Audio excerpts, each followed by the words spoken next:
दुनिया भर की टॉप ऑर्गेनाइजेशन, एजेंसीज और इकोनॉमिस्ट का मानना है कि 2030 तक भारत एक इकोनॉमिक सुपर पावर देश बन सकता है। उन्हें लगता है कि फ्यूचर में 3 देशों का बहुत महत्व होगा, अमेरिका, चाइना और भारत। अमेरिका जो इस समय इकलौता सुपर पावर देश है, उसको टक्कर देने के लिए चाइना सालों से बहुत तगड़ी मेहनत कर रहा है। पर पिछले कुछ सालों में जिस तरह जियोपॉलिटिक्स में उतार चढ़ाव देखने को मिला है, उससे भारत की इंपॉर्टेंस ग्लोबली बहुत बढ़ गई है। तो नमस्कार दोस्तों, स्वागत करते हैं आपका चार्जिंग पॉइंट हिंदी में। दोस्तों, आज के इस वीडियो में हम जानेंगे कि 2030 तक भारत कैसा होगा, कितना डेवलप होगा। तो जुड़े रहिए आप इस वीडियो के साथ। इकोनॉमी की बात करें तो 2030 तक Bharat world third largest economy बन जाएगा। 2030 तक भारत की नॉमिनल जीडीपी कम से कम 8 से 9 ट्रिलियन डॉलर्स के बीच होगी और इसके लिए भारत को हर साल 6 से 8% के बीच ग्रो करना होगा। अच्छा, बहुत से लोग कैलकुलेशन शुरू करेंगे और कमेंट में लिखेंगे कि ये पॉसिबल नहीं है। तो देखो, जिस हिसाब से आप जीडीपी कैलकुलेट करते हो वैसे जीडीपी कैलकुलेट नहीं होती है। कुछ लोग सीधे 3.1 ट्रिलियन डॉलर्स का 8 से 10% निकाल देंगे और फिर उसे ऐड कर देंगे और कहेंगे कि निकल गई फ्यूचर जीडीपी। तो देखो, ऐसा नहीं होता है। एक होती है नॉमिनल ग्रोथ रेट और एक होती है रियल ग्रोथ रेट, और मैं यहाँ पे रियल जीडीपी ग्रोथ रेट की बात कर रहा हूँ। रियल जीडीपी ग्रोथ रेट में इन्फ्लेशन को ऐड करोगे तो नॉमिनल जीडीपी ग्रोथ रेट निकलती है। हमें हमेशा रियल जीडीपी ग्रोथ रेट का फिगर बताया जाता है। जीडीपी कैलकुलेशन में इन्फ्लेशन को भी ऐड किया जाता है। अब इससे ज्यादा टेक्निकल चीज मैंने बताई तो आप ये वीडियो बंद कर दोगे। और वैसे भी ये जो मैंने फिगर बताया है कि 2030 तक भारत की जीडीपी 8 से 9 ट्रिलियन डॉलर्स के बीच होगी, वो आईएचएस मार्केट ने कैलकुलेट करके बताया है। इसके अलावा अगर कोविड ना आया होता तो भारत 2030 तक आराम से 10 ट्रिलियन डॉलर की इकोनॉमी होता। कोविड ने भारत के 2 साल बर्बाद कर दिए। 2020 तक भारत की जीडीपी 3 ट्रिलियन डॉलर्स की हो गई थी, पर फिर कोविड आ गया और 2020-21 में भारत की जीडीपी 3 ट्रिलियन डॉलर से कम होकर 2.7 ट्रिलियन डॉलर हो गई थी। फिर 2021 में जीडीपी की रिकवरी में 1 साल वेस्ट हो गया और इस समय भारत की जीडीपी फिर से 3.1 ट्रिलियन डॉलर्स है। अगर कोविड ना आया होता तो भारत इस समय 3.7 ट्रिलियन डॉलर्स के आसपास होता। खैर कोई नहीं, जो हो गया सो हो गया। फ्यूचर की बात करें तो भारत का फ्यूचर बहुत ब्राइट है। 2030 तक भारत की जीडीपी में सबसे ज्यादा contribution auto sector, electronics, chemicals, banking and insurance और आईटी सेक्टर का होगा। 2030 तक हर भारतीय की एवरेज इनकम आज के मुकाबले डबल होगी। आज इंडियन की average per capita income 1.5 lakh है, वहीं 2030 तक ये 3.1 लाख होगी। देखो, ये आबादी का एवरेज निकाला गया है, तो हो सकता है कि कुछ लोग इससे ज्यादा कमाएं, कुछ कम। According to World Economic Forum 2030 तक भारत के 80% हाउस होल्ड मिडिल क्लास होंगे और कंज्यूमर स्पेंडिंग में 75% कंट्रीब्यूट करेंगे। 2030 तक भारत का मिडिल क्लास बहुत तेजी से ग्रो होगा, जिसके चलते भारत में कंज्यूमर गुड्स की डिमांड बढ़ेगी। आईएचएस मार्केट की रिपोर्ट के मुताबिक 2030 तक भारत का कंजप्शन एक्सपेंडिचर आज के मुकाबले डबल हो जाएगा, from 1.5 trillion dollars to 3 trillion dollars. 2030 तक भारत के कंज्यूमर मार्केट के बढ़ने से भारत में एफडीआई भी इंक्रीज होगा। फॉरेन इन्वेस्टर भारत में और इन्वेस्ट करेंगे, जिससे भारत का एफडीआई साल दर साल और इंक्रीज होगा। 2030 तक भारत की 60% आबादी अर्बन एरियाज में रहेगी। 2030 तक भारत की कुछ सिटीज बहुत क्लीन होंगी, पर कुछ सिटीज में पॉल्यूशन बहुत मेजर इशू होगा। 2030 तक भारत की लिटरेसी रेट 91.1% होगी, मतलब हर 10 भारतीय में से 9 भारतीय शिक्षित होंगे। अभी भारत की लिटरेसी रेट 74% है। 2030 तक भारत की पॉवर्टी रेट कम होकर 5% पे आ जाएगी और एक्सट्रीम पॉवर्टी खत्म हो जाएगी। एक्सट्रीम पॉवर्टी का मतलब वो होता है जो लोग पर डे 1.9 डॉलर से भी कम कमाते हैं, और पॉवर्टी में उन लोगों को गिना जाता है जो लोग 3.1 डॉलर से कम कमाते हैं। दोस्तों, ये तो मैं आपको भारत के उज्जवल भविष्य के बारे में बता रहा हूँ, पर अगर आपको भारत की एशियंट और अर्ली मिडिवल हिस्ट्री के बारे में जानना है जो आपको स्कूल कॉलेजेस में भी नहीं बताई गई है, तो अब आप कुकू एफएम ऐप की मदद से भारत की एशियन हिस्ट्री के बारे में जान सकते हैं। कुकू एफएम ऐप भारत का लीडिंग ऑडियो पॉडकास्टिंग प्लेटफॉर्म है, जिसमें 1000 से ज्यादा ऑडियो बुक्स हैं। सबसे अच्छी बात यह है कि ये मेड इन इंडिया ऐप है और इसकी रेटिंग 4.5 स्टार्स है। अगर आपके पास पढ़ने का टाइम नहीं रहता है या आपको पढ़ना बोरिंग लगता है, तो अब आप कुकू एफएम ऐप की मदद से कभी भी और कहीं पे भी भारत की हिस्ट्री के बारे में सुन सकते हैं। इसके अलावा कुकू एफएम ऐप में आपको हजारों varieties of knowledgeable audio books भी मिलेंगी, फिजिकल बुक से 100 टाइम कम प्राइस में। कुकू एफएम ऐप का ईयरली सब्सक्रिप्शन 399 रुपए का है। अगर आप मेरे थ्रू इस ऐप में रजिस्टर करेंगे और कूपन कोड CPH50 का यूज करेंगे तो फर्स्ट 250 यूजर्स को 50% का डिस्काउंट मिलेगा। मतलब आपको साल भर के लिए 399 रुपए के बजाय सिर्फ 199 रुपए देने होंगे, जो 1 रुपए पर डे से भी कम है।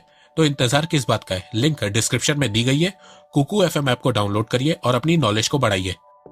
डिफेंस की बात करें तो जैसे जैसे भारत की इकोनॉमी स्ट्रांग होगी, भारत का डिफेंस बजट भी इंक्रीज होगा। साथ में Bharat make in India initiative के चलते बहुत से वेपन अब खुद भी बना रहा है। इससे भारत की डिपेंडेंसी दूसरे देशों से कम होगी और फ्यूचर में भारत की मिलिट्री मॉडर्नाइजेशन बढ़ेगी। इसके अलावा भारत अब मिलिट्री वेपन को एक्सपोर्ट भी कर रहा है। 2022 की शुरुआत होते ही भारत ने फिलीपींस के साथ 2800 करोड़ रुपए की ब्रह्मोस मिसाइल की डील की है। भारत ने डिफेंस को स्ट्रांग बनाने के लिए देश में 2 डिफेंस कॉरिडोर भी बनाए हैं। इन कॉरिडोर की मदद से 2030 तक भारत की डिफेंस तो मजबूत होगी ही, साथ में भारत की अर्थव्यवस्था में डिफेंस सेक्टर का योगदान भी बढ़ेगा। इंफ्रास्ट्रक्चर की बात करें तो 2030 तक भारत का इंफ्रास्ट्रक्चर बहुत बेहतर होगा। Dedicated freight corridor, Bharatmala, Sagarmala complete हो चुके होंगे। इसके अलावा बहुत से इंडस्ट्रियल कॉरिडोर भी कंप्लीट हो चुके होंगे और ये भारत की अर्थव्यवस्था में बहुत योगदान दे रहे होंगे। पर कभी कभार मैं ये भी सोचता हूँ कि अगर ये इंफ्रा प्रोजेक्ट 10 साल पहले बनना शुरू हुए होते तो आज ये बन के तैयार हो जाते और भारत की अर्थव्यवस्था को बढ़ाने में बहुत योगदान देते। ट्रेड की बात करें तो 2030 तक भारत का ट्रेड आज के मुकाबले 3 गुना होगा। आज भारत 700 से 800 बिलियन डॉलर्स का ट्रेड करता है। 2030 तक भारत 3 गुना ट्रेड करेगा। इसके अलावा 2030 तक भारत का एक्सपोर्ट भी बहुत तेजी से इंक्रीज होगा और यह देखने को भी मिल रहा है। 2021-22 के फाइनेंशियल ईयर के 9 महीनों में भारत ने 300 बिलियन डॉलर्स का मर्चेंडाइज एक्सपोर्ट किया है। इसमें सर्विस सेक्टर को इंक्लूड नहीं किया गया, सिर्फ टेंजिबल प्रोडक्ट मतलब जिन प्रोडक्ट को हम छू सकते हैं उसके बारे में बताया गया है। भारत ने 2021-22 के फाइनेंशियल ईयर में 400 बिलियन डॉलर्स का मर्चेंडाइज एक्सपोर्ट का टारगेट सेट किया है। 2023 से हर साल भारत ने 500 बिलियन डॉलर्स का मर्चेंडाइज एक्सपोर्ट का टारगेट सेट किया है और 2027 से हर साल भारत ने 1 ट्रिलियन डॉलर्स का मर्चेंडाइज एक्सपोर्ट का टारगेट सेट किया है। 2030 तक भारत में स्मार्टफोन यूजर 100 करोड़ से ज्यादा होंगे। 2030 तक 110 करोड़ इंडियन इंटरनेट से जुड़ जाएंगे और इससे भारत में कैशलेस इकोनॉमी बूस्ट होगी। ACI वर्ल्ड वाइड ने अपनी रिपोर्ट में बताया है कि 2025 तक भारत में कैश, चेक और अदर पेपर बेस्ड पेमेंट का शेयर गिर के 28.3% पे आ जाएगा और ऑनलाइन ट्रांजैक्शन का शेयर 71.7% हो जाएगा। 2030 तक भारत में 90% पेमेंट कैशलेस होगी। कैशलेस ट्रांजैक्शन बढ़ने से करप्शन में कमी आएगी। इसके साथ साथ भारत का ई-कॉमर्स मार्केट भी बहुत तेजी से बढ़ेगा। 2014 में भारत का ई-कॉमर्स इंडस्ट्री की मार्केट साइज सिर्फ 14 बिलियन डॉलर्स की थी, वहीं 2021 में यह बढ़कर 81 बिलियन डॉलर्स की हो गई है। 2027 तक भारत के ई-कॉमर्स इंडस्ट्री की मार्केट साइज 200 बिलियन डॉलर्स को क्रॉस कर जाएगी। इसके अलावा 2030 तक भारत का ऑनलाइन शॉपर बेस दुनिया का दूसरा सबसे बड़ा शॉपर बेस होगा। इसके अलावा फ्यूचर में जब भारत में 5G इंट्रोड्यूस होगा तो उससे डिजिटल इंडिया को और बूस्ट मिलेगा। भारत का IT sector, financial sector, e-commerce, online education, gaming industry, tourism sector सब बढ़ेगा, जिससे बहुत सी जॉब्स भी जनरेट होंगी और यकीन मानिए फ्यूचर में आपको ऐसी ऐसी सर्विसेज मिलेंगी जिनके बारे में हम अभी सोच भी नहीं सकते। तो आने वाले समय में भारत का IT का डोमेस्टिक मार्केट भी बहुत तेजी से बढ़ने वाला है।